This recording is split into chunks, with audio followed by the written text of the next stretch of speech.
यह डिक्टेशन 90 शब्द प्रति मिनट की गति से जनसत्ता समाचार पत्र के संपादकीय पेज से है।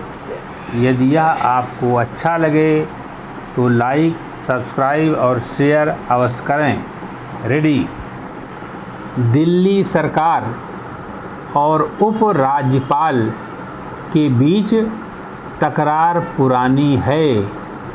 दोनों के बीच जब तब नए विवाद उठ खड़े होते हैं।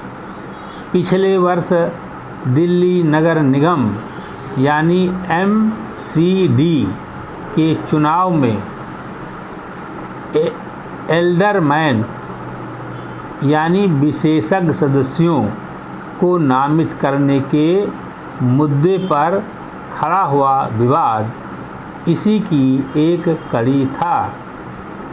उपराज्यपाल ने 10 सदस्य नामित किए थे, जिन्हें लेकर आम आदमी पार्टी ने ऐतराज़ जताया कि ये सभी सदस्य भाजपा से संबद्ध हैं और MCD के जोनों में मतदान कर चुनी हुई MCD का गणित खराब कर सकते हैं।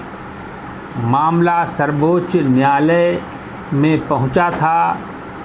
चुनौती दी गई कि उपराज्यपाल बिना दिल्ली सरकार के मंत्रिमंडल से सलाह लिए सदस्यों को नामित नहीं कर सकते।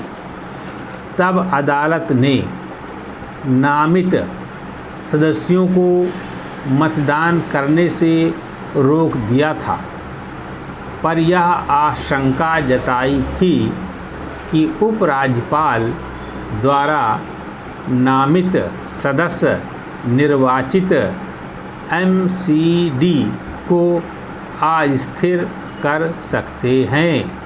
तब लगा था कि फैसला दिल्ली सरकार के पक्ष में आएगा, मगर अब सर्वोच्च न्यायालय ने साफ कर दिया है कि उपराज्यपाल बिना मंत्रिमंडल की सलाह के सदस्यों को नामित कर सकते हैं। यह मामला कार्यकारी फैसलों की प्रकृति का नहीं है। पिछले MCD चुनाव में आम आदमी पार्टी ने 250 में से 124 सीटें जीती थीं। भाजपा को 104 सीटों पर कामयाबी मिली थी।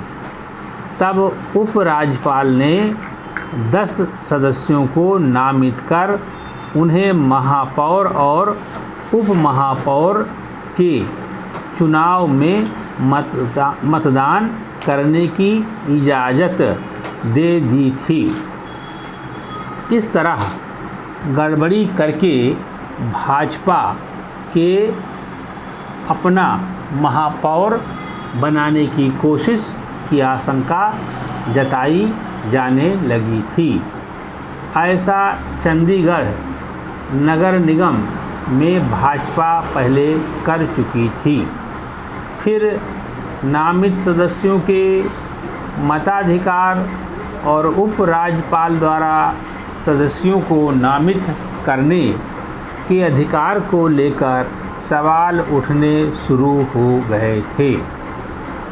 नियम के मुताबिक नामित सदस्य MCD जोनों के चेयरमैन के चुनाव में हिस्सा ले सकते हैं। इससे कुछ जोनों में आम आदमी पार्टी का गणित गड़बड़ हो रहा था। अब सर्वोच्च न्यायालय के फैसले के बाद आम आदमी पार्टी उपराज्यपाल के अधिकारों को चुनौती नहीं दे सकती। हालांकि चुनावी गणित और अधिकारों की जंग में यह सवाल अपनी जगह है कि आखिर सदस्यों को नामित करने की प्रक्रिया में लोकतांत्रिक मूल्यों का कितना ध्यान रखा जाता है। एमसीडी में 10 सदस्यों को नामित करने का प्रावधान इस मकसद से किया गया था कि इस तरह कुछ विशेषज्ञों को निगम में रखा जा सकेगा ताकि उनके अनुभवों का लाभ मिल सके। मगर जिस तरह पार्टी के सक्रिय कार्यकर्ताओं को उपकृत करने की मंशा से नामित किया जाने लगा है, उससे वह तकाजा पूरा नहीं हो पाता। दिल्ली सरकार और उपराज्यपाल के बीच अधिकारों की तकरार में दिल्ली के विकास कार्यों की गति काफ़ी प्रभावित हुई है। हर मामूली बात पर दोनों के बीच जंग छिड़ जाती है और मामला अदालत में पहुंच जाता है। कई बार उपराज्यपाल दिल्ली मंत्रिमंडल के फैसलों या मंत्रियों की सिफारिशों को रद्द कर या टाल देते हैं। इस तरह बहुत सारे काम रुक जाते हैं। जब से केंद्र सरकार ने दिल्ली की निर्वाचित सरकार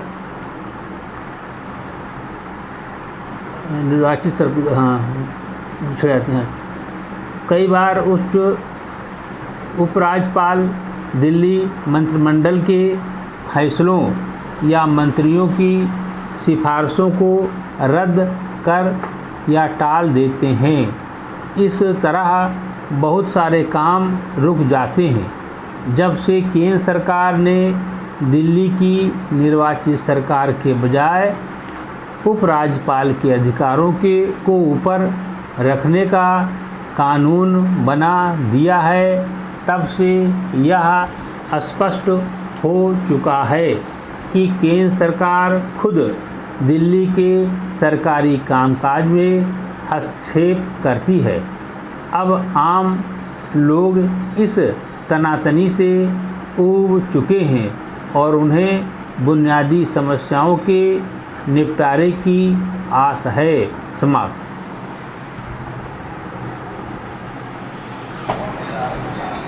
यह डिक्टेशन 90 शब्द प्रति मिनट की गति से दैनिक जागरण समाचार पत्र के संपादकीय पेज से है। यदि यह आपको अच्छा लगे तो लाइक, सब्सक्राइब और शेयर अवश्य करें। रेडी। करीब 7 महीने पहले फिर से सत्ता में आई बांग्लादेश के प्रधानमंत्री शेख हसीना को जिस तरह आनन फानन देश छोड़कर भारत आने के लिए विवश होना पड़ा, उससे यही पता चलता है कि हालात किस कदर उनके खिलाफ हो गए थे। इससे भी समझा जा सकता है कि उनका इस्तीफ़ा मांग रहे प्रदर्शनकारियों ने उनके सरकारी आवास में घुसकर तो तोड़-फोड़ की ही। उनके पिता एवं बांग्लादेश के राष्ट्रपिता कहे जाने वाले शेख मुजीब की प्रतिमा को क्षतिग्रस्त करने के साथ उनके नाम पर बने एक संग्रहालय को भी जला दिया। जैसी आशंका थी, शेख हसीना के पलायन करते ही सेना ने सत्ता संभाल ली और मिलीजुली अंतरिम सरकार बनाने की घोषणा की। शायद सेना इसकी तैयारी पहले से कर रही थी। शेख हसीना लगातार चौथी बार ऐसे चुनावों के जरिए सत्ता में आई थीं जिनका प्रमुख विपक्षी दलों ने बहिष्कार किया था। चूँकि शेख हसीना ने अपने लंबे शासनकाल में बांग्लादेश को स्थिरता प्रदान की और उसे आगे बढ़ाया, इसलिए उनकी सत्ता को कोई खतरा नहीं दिख रहा था। लेकिन कुछ समय पहले आरक्षण के खिलाफ छात्रों की ओर से शुरू हुआ आंदोलन उनके लिए मुसीबत बन गया। इस आंदोलन को शीघ्र ही शेख हसीना के सभी विरोधियों और साथ ही कट्टरपंथी संगठनों ने भी समर्थन दे दिया, जो पाकिस्तान की कठपुतली माने जाते हैं। इसके चलते आरक्षण विरोधी आंदोलन सत्ता परिवर्तन के हिंसक अभियान में बदल गया। लगता है शेख हसीना विरोधियों की चाल भांप नहीं सकी। पैरा हालांकि सुप्रीम कोर्ट ने आरक्षण में भारी कटौती कर दी, लेकिन विरोधी संतुष्ट नहीं हुए। वह शेख हसीना का इस्तीफा मांगने पर अड़ गए। आरक्षण विरोधी आंदोलन के दौरान बड़े पैमाने पर हुई हिंसा और उसमें 300 लोगों के मारे जाने के कारण शेख हसीना की छवि एक अधिनायकवादी शासक की बनी और पश्चिमी देश विशेषकर अमेरिका उनकी निंदा करने में मुखर हो उठा। अमेरिका उनकी नीतियों से पहले ही खफा था, क्योंकि वह मानवाधिकार और लोकतंत्र पर उसकी नसीहत सुनने को तैयार नहीं थी। बीजिंग और नई दिल्ली के बीच संतुलन साधने की शेख हसीना की नीति से चीन भी उनसे रुष्ट था और इसी कारण उन्हें हाल की अपनी चीन यात्रा बीच में छोड़कर लौटना पड़ा था। इसकी पूरी आशंका है कि चीन ने पाकिस्तानी तत्वों के जरिए शेख हसीना विरोधी आंदोलन को हवा दी। उनका सत्ता से बाहर होना भारत के लिए अच्छी खबर नहीं, क्योंकि वह नई दिल्ली के प्रति मित्रवत थीं। यदि सेना के प्रभुत्व वाली अंतरिम सरकार चीन के प्रभाव में काम करती है, तो यह भारत के लिए और भी अधिक चिंता की बात होगी। बांग्लादेश में एक अरसे से भारत विरोधी ताकतें सक्रिय हैं। उनका भारत विरोधी चेहरा आरक्षण विरोधी आंदोलन के दौरान भी दिखा।